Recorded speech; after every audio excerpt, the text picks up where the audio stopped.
నమస్తే, welcome to Hindu 9 news.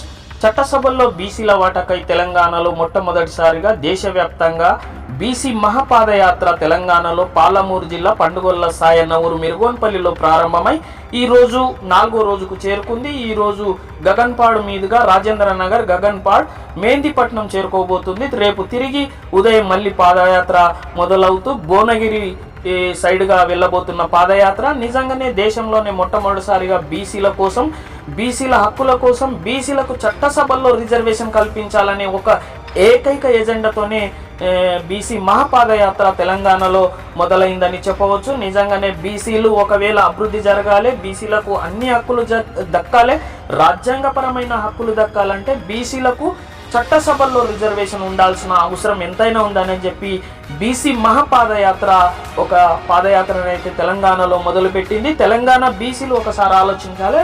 Telangana బీసీలు నిజంగానే చట్టసభల్లో రిజర్వేషన్ ఉంటే తప్పకుండా అభివృద్ధిలోకి వస్తామని చెప్పి ఆలోచించాల్సిన అవసరం అయితే తెలంగాణ బీసీల మీద ఉంది. దేశవ్యాప్తంగా బీసీలు అభివృద్ధిలోకి రావాలి అంటే కంపల్సరీ చట్టసభల్లో బీసీ రిజర్వేషన్ ఉన్నప్పుడే బీసీలకు న్యాయం జరుగుతుంది, బీసీలు అభివృద్ధిలోకి వస్తారు.